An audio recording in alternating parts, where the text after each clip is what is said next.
The 2025 season is going to be a big one for Mike Norvell and the Florida State Seminoles. This is a team that obviously went 2-10 last year, and there were plenty of changes made to make sure that that does not happen again. Now, whether or not those are good or bad changes remains to be seen.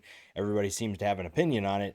But today we'll take a deep dive into the Seminoles and see what we should expect from this team and look a little bit deeper into what these changes mean and whether or not they're going to benefit or hurt this team. Now, Mike Norvell made changes on both offense and defense, starting with the coordinators. The coordinators are going to be different. Gus Malzahn comes in to run the offense. Tony White comes in to run the defense. This is an offense that's only scored 15 points a game last year. And when you think Mike Norvell, you don't think offenses that struggle. Bringing in Gus Malzahn is kind of a fun story for him, but this Florida State team means business. This fan base means business when it comes to winning. They need to win. They don't care who's running the show. They don't care who's calling the plays. If you don't do a good job, you're going to be gone. And Mike Norvell's time at Florida State has been full of ups and downs. And that's not anything new, but last year was a big time down year that had a lot of people questioning his leadership and the future of this program. So you bring in two new coordinators. You also bring in quite a bit of talent from the transfer portal to replace some of the players that you lose. Now, some of it was NFL talent, other talent left via the transfer portal, losing guys like Patrick Payton and Marvin Jones Jr. Those are two guys that I think it depends who you ask. I think there's some people that are okay with them departing. Some of them are going to miss them. The cornerbacks that they lose, Fentrell Cypress, Isaiah Thomas, you're losing two guys that go to the NFL and are going to be interesting to watch in the NFL because of their time here. Other than that, you bring in talent that hopefully elevates this team's play. Bringing in a Deuce Robinson reminds a lot of people of the Johnny Wilson, Keon Coleman days. Jeremiah Wilson was a late addition in the transfer portal, and they're hoping he can be an absolute stud at corner. They really like Lou Pettibon at center. We'll talk more about him.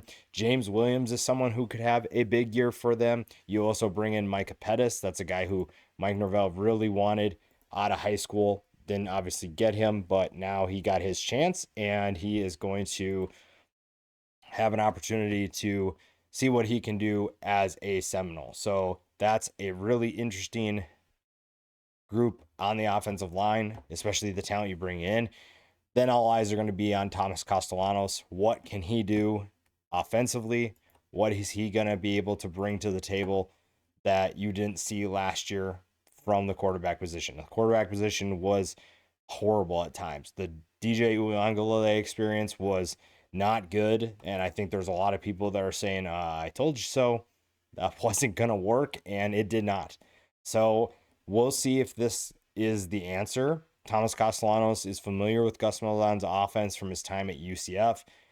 I just don't know if that's going to be the right decision. But the talent you bring in, there are some questions about, is that enough to elevate your game? I think you bring plenty of starters, but are you going to hit on all of them? That's going to be the biggest question.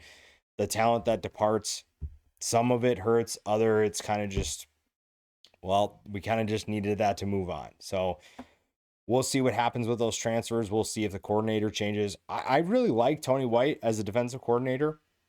I think that his work so far has been pretty good.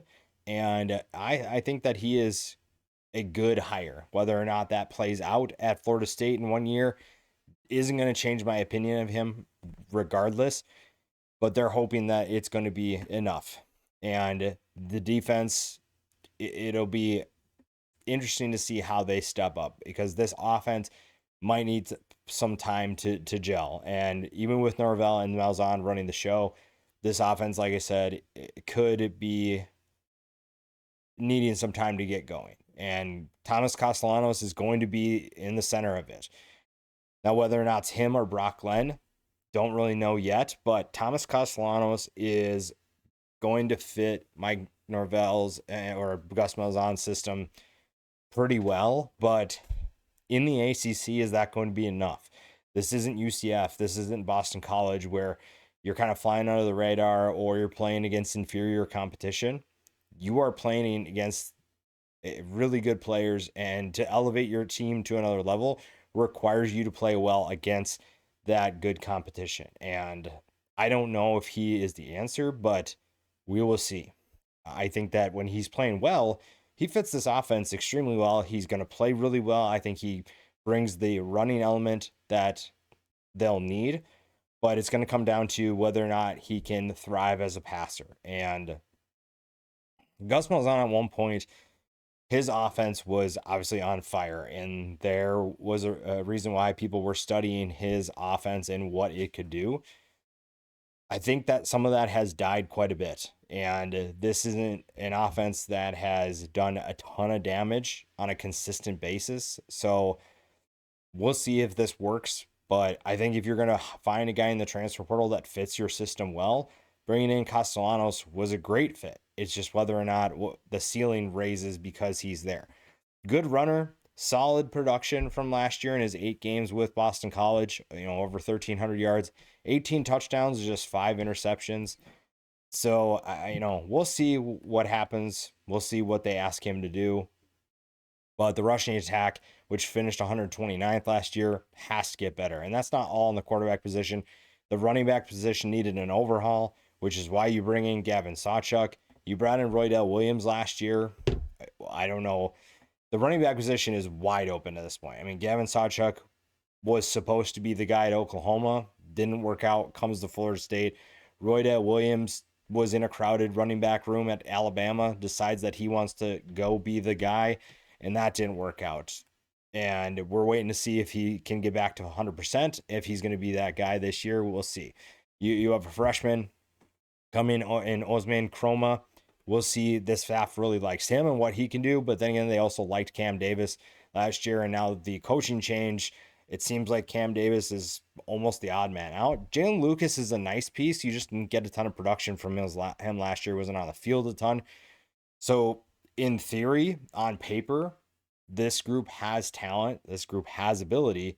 But can they turn that ability on paper into production on the field? That's the biggest question. The quarterback position depth, maybe Brock Glenn is going to be the guy. We saw him struggle last year mightily, and it's not all his fault, but you have to wonder if there's a player that can step up if Castellanos goes down again. He only played 8 games last year for Boston College. So if you need someone else to step up, who's that going to be? That's probably the biggest question you have is depth at the quarterback position. The running backs need to find a go-to guy, and they have plenty of options. But again, who's going to be the running back? Who's going to be the starter? We don't really know. And it's kind of a coin flip right now. But in terms of potential, I think maybe they feel like they're in a good place with that. This is really hard to talk about Florida State this way because 2 years ago, man, we don't need to dive into the whole college football playoff thing, but what a free fall from there. And that's just been really hard to watch because I do like Mike Norvell as a coach. I think that he's a good offensive mind. Same thing with Gus Malzahn. I just don't necessarily know if they're going to be able to get the job done on a consistent basis with what's going on. And we'll see. This is a team that's kind of down and out right now, and a lot of people are sleeping on them because they just don't think they can do anything. But when you look at what this team could be, there's plenty of potential in this group and there's plenty of talent. It's just, is this going to be enough to get back to a bowl game, to get back to the top of the ACC? Maybe you have to take baby steps to that bowl game first and then look towards next year. But right now, you're kind of just bringing in pieces that are kind of keeping your job security, keeping your role with this program there. Now, I do like what they bring back and bring in for the wide receiver position. I think there's plenty of potential there. Deuce Robinson is just looking for a breakout year. He is one of the most talented players at the wide receiver position, 6'6", 222 pounds. Definitely has the ability. We saw that at USC last year. I think that he could be a stud for this team, but are they going to throw the ball enough for him to make an impact? Are they going to be able to find him downfield? Those are the questions that I have right now. And I don't think that I'm saying anything that's controversial. I think that this is a group that has to prove themselves. And there's some talent here that has ability, but there's also talent that you have questions if they can elevate this team. And maybe it's all about raising the floor rather than the ceiling, so that it's kind of, you're almost playing not to lose, which is not a good way to do it. But after a 2-10 season, playing for a bowl game is probably going to be a successful year. And maybe anything better than that is just a bonus. Deuce Robinson, though, definitely elevates your ceiling. I think that he is going to be the top option for Thomas Castellanos in the quarterback position. So we'll see what he's capable of doing. Javen Boggs is a guy who has been getting a lot of love in the spring. They're really excited about him as a freshman. And with, again, this is where if you're a good freshman, you have the ability to step in and play right away, because there's so many, it's open tryouts at basically every position. Wide receiver is definitely one of them. Squirrel White, if he stays healthy, they really like what he could do. They think that he can do some serious damage. He could be a really good complement to Boggs and Robinson. So you have a guy that is going to live in those short to intermediate routes if he's healthy, and he can do some serious damage if he can stay on the field. Behind them, Elijah Moore is someone who last year as a freshman, 2 catches, 17 yards, but they're hoping that he can step up and play a bigger role. Gavin Blackwell kind of did the same thing with North Carolina last year. They thought he was going to be a really exciting player. Now, whether it was depth or just a lack of production, didn't work out. Comes to Florida State. Florida State's hoping that they found something that maybe North Carolina didn't. After that is where you have some other interesting players. LaWayne McCoy, BJ Gibson, Willie Suarez. Those are guys who could step up and be part of this rotation. Everything, like I said, is kind of up for grabs right now, so you can't really count anybody out. The tight end position, they're going to use a couple different tight ends. Landon Thomas could be an interesting piece to this group. I don't necessarily know what he's going to be able to do. 173 yards and 1 touchdown. And then you have Randy Pittman, who follows Malzahn from UCF. 32 catches last year, 416 yards and 2 touchdowns. So you have different tight ends you can utilize. They'll use them all over the field. You can use it in different 12 personnel sets, whatever you're trying to do to switch up your looks. It'll be interesting to see what this passing attack can do. But again, there's really no shortage of talent. It's just, again, how do you get that to be a productive group? But you bring in new faces. When there's change, anytime you bring in change, you are hopefully raising the excitement level around your program, raising hope in your fan base. And give Norvell credit. He was not going to take a 2-10 season and just try to keep everything the same. He made changes. He showed that he's taking it seriously. So you at least have to give him credit for that. Marcus Douglas comes in from Arizona State. Chase Lofton is a freshman that they're excited. Again, if you're a freshman at Florida State, you have a great opportunity this year to showcase your talent early and often, to be in the starting lineup and potentially produce for a team that is going to need big time players, and you could be one of them. Now, the offensive line also plays a role in that, and you're going to sign 4 new starters on the offensive line. And we've talked about a couple of them, and they think that they found the right guys for this. They think that they have identified multiple guys that can step in right away. The returner is Richie Leonard, a guy that you thought was going to have a big year and then has a season-ending injury after 4 games. That's tough. You can't really do anything about that, but he is back, has plenty of experience from there. The left tackle you bring in, you bring in Gunnar Hansen from Vanderbilt, another guy that has 35 games of experience under his belt. Micah Pettis is the opposite one with 33 games of experience. Absolutely massive at 6'7", 355 pounds. So you bring in good size. Gunnar Hansen's 6'5", 330. Adrian Medley follows Gus Malzahn from UCF. A solid year last year, started all 12 games for UCF. And then you also bring Luke Petitbon. And this is a guy that this staff's been raving about from everything I've read and heard. They really like what he brings to the table. They really like what he can do at center.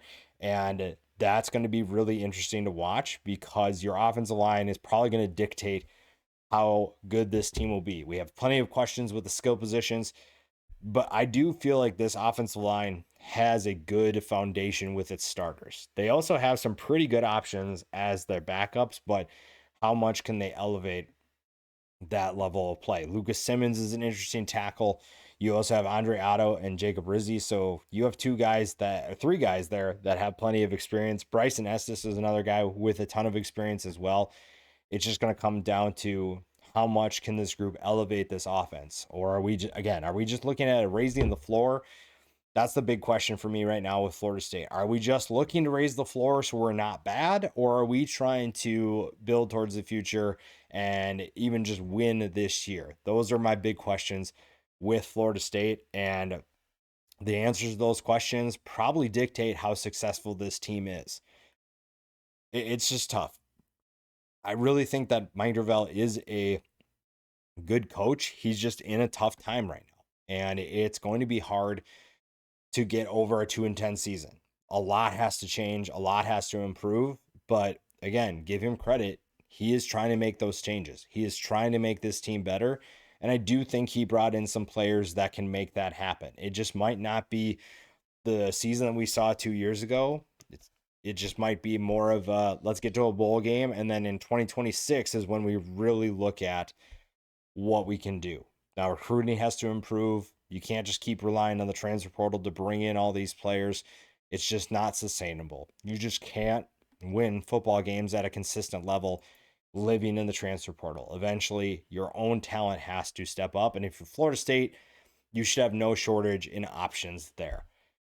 Now, the defense is interesting. The defense, because of Tony White, I am excited to watch because I think that his defensive mind brings a lot of exciting things to this group. And there's not a shortage of talent. It's just going to be who do we see start, as well as what depth pieces are going to step up and contribute right off the bat. And then you have guys like Darrell Jackson. Darrell Jackson is an NFL talent. There's no question about that. If you ask anybody if Darrell Jackson could play in the NFL, the answer is yes. Now, there are questions about his effort. There are questions about if he just tries to turn it on and when he feels like it. When he plays at a high level, when he plays consistently, he is one of the best defensive tackles in the country. He is so good, and he has a great frame at 6'5", 337 pounds. So when he is playing well, this defense is thriving. And when he wants to play, he's good. It's just a matter of, is he going to want to play? And that's a hard thing to ask. In Tony White's system, there's really no option. You don't get to decide, hey, do I want to play or not?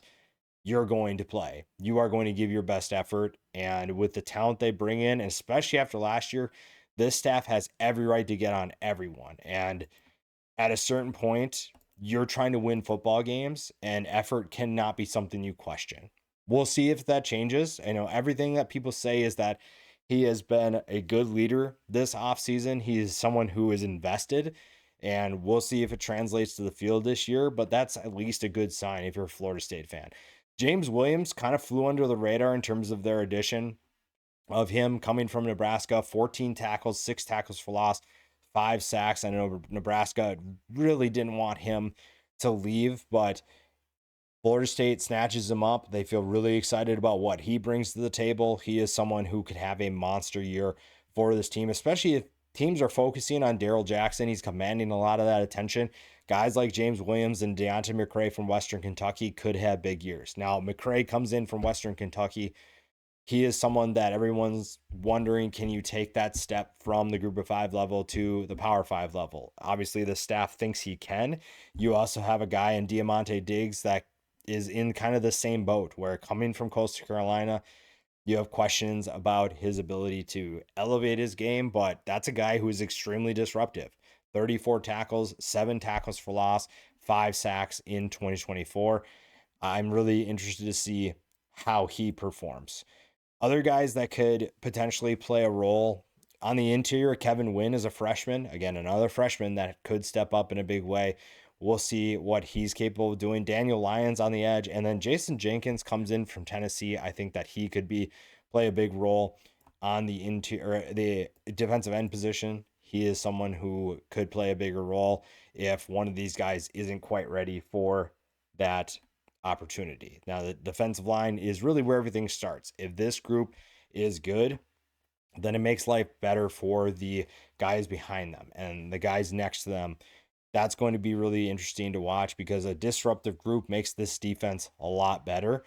But also the linebackers are in a good place. Now, the jack position is really interesting. You have one of 6 guys that could start at this position. One of them being a both sides of the ball guy. Amari Williams is a tight end defensive lineman, and he had 5 catches last year. So I think they're going to utilize him more on the defensive side of the ball, maybe at the jack position.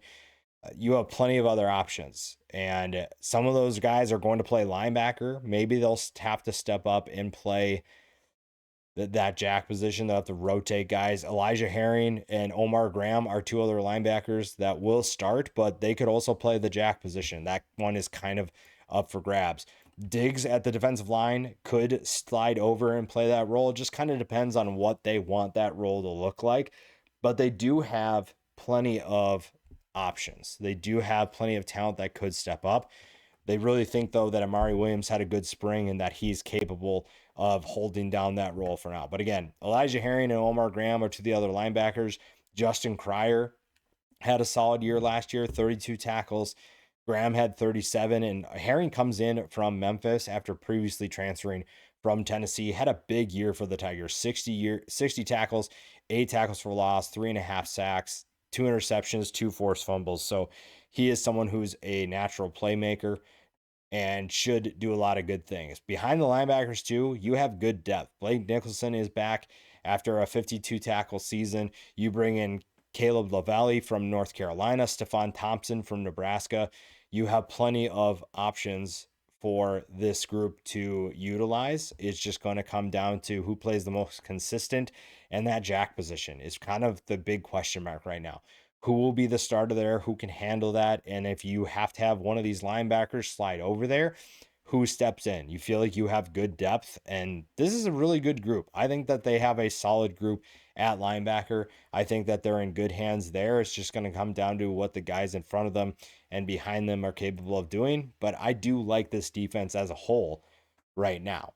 The secondary is going to be fun because of the talent you bring in, but also some of the returning talent is pretty exciting. Jeremiah Wilson is one of those guys you bring in, very productive for Houston. There are some who thinks he's one of the best cornerbacks in college football. We'll see if that holds true, but he is someone that probably elevates your team quite a bit. Shyheim Brown is a potential all-conference safety. He is someone that is going to be solid for this team. Edwin Joseph steps into a bigger role. Same with Jabril Rawls. They're really excited about his development over the spring and what he can do. Earl Little Jr. is kind of one of those X factors, if you will, where if he plays well, this secondary is really good, but maybe he struggles. You saw him struggle a little bit last year, but you also saw the potential in his game. So we'll see. Plays that rover position, so it's going to be interesting to see if they keep him there, if they slide him to another position and whatnot. The cornerback depth is pretty solid overall. Quindarius Jones had some good experience last year. You also have Shamar Arno, a freshman. Again, another freshman. The same with Zay Thomas at safety. You have freshmen that maybe you need those freshmen to step up and push the guys ahead of them because clearly the level of play that you were playing was not sufficient. So maybe if they see, okay, well, this young kid is taking my spot and taking over, I can't have that. Maybe that's enough to push the veterans on this team to be better than they were in 2024. But something's got to give, and Tony White's system should benefit this group. And there's plenty, like I said, there's plenty of talent. I do like this defense. If I have one thing I can say about Florida State is I think the defense is going to be better than the offense. I think the defense is really exciting, have plenty of talent, and it's going to be a reason why they can get back to a bowl game. And the schedule does let them do that as well. The over-under right now is 6.5, according to Vegas. So this is a team that could be anywhere from 8-4 to 4-8, in my opinion. A 4-8 season, unfortunately, probably means that Mike Norvell is gone. Probably means that he gets fired. Just depends on what the record looks like early in the season. Now, the first game against Alabama, that's a big one. That's a really tough one to see them winning just because they have so much to fix. And Alabama has their own issues, but Alabama also was far from a 2-10 team. So that's a tough one to start with. And it's at home. So good luck to Mike Norvell keeping the fan base happy after that one if it truly ends up being a loss. East Texas A&M, which sounds like a made-up school, is going to be a win. Then you get a bye before you play Kent State. So you should be 2-1. Virginia is going to be a better team, but Florida State is the more talented team. They should win that game. There shouldn't be any question about that. And you really shouldn't have to worry about what the result is in that one. So you should be 3-1 going to the Miami game. That one's going to be tough. Miami's hoping to win the ACC and get to the college football playoff. So that's a tough game. Pitt is kind of an unknown right now. Same thing with Stanford, though Florida State should be the more talented team. Doesn't mean you're going to win, but you should be the more talented team there. And then Wake Forest, that's a team going through a transition, another team that you should beat. So in theory, if you're playing everything right, Mike Norvell will still be coaching because you'll only have 2 losses at this point heading into the Clemson game. But again, this is where things could get a little bit worrisome because Clemson is a tough one. Virginia Tech, we'll know if Virginia Tech is better or not. And again, another team that could have a new head coach by this time or a interim coach. And then NC State is looking to be better and at Florida. So I think at best you're going 8-4. I think that if you find a way to beat one of Alabama, Miami, Clemson, or Florida, I'll be surprised. But again, weirder things have happened. No one saw last year coming. Nobody's thought that they were going to do what they did last year. And that's what's so great about this sport. So 8-4 to 4-8 is kind of the range I have. And I think a lot of you are optimistic about this team. 26% of you think that Florida State is going to finish 1st through 4th. That is a big bounce back year. Realistically, 51% of you think 5th through 8th. So this is definitely a team that could improve. 5th through 8th would be solid. I don't think that's a bad year by any means. I think that they're definitely capable of finishing there. So that's an optimistic outlook for this team. 20% think 9th through 12th, and 3% are thinking that Mike Norvell is for sure gone after this year at 3% at 13th through 17th. So we'll see which one of those ends up being true, but overall, I think you guys are optimistic. I think there is room for optimism. The defense, like I said, it's a solid group. The offense, if it works, it's great, but there are just so many new faces that it's going to take some time, and I don't know if they're going to be ready for Alabama, but you do have at least time after Alabama to sort some things out. Mike Norvell's got a lot of work to do, plain and simple. If he does, great. If not, there's going to be a new coach at Florida State. For the time being, they're focused on making improvements. And again, it might be a short-term outlook for 2025 and then just getting to that long-term outlook once you've kind of settled the frustrations, you've put everybody back into an optimistic mood. And from there, Mike Norvell can really look at what the future of this program looks like.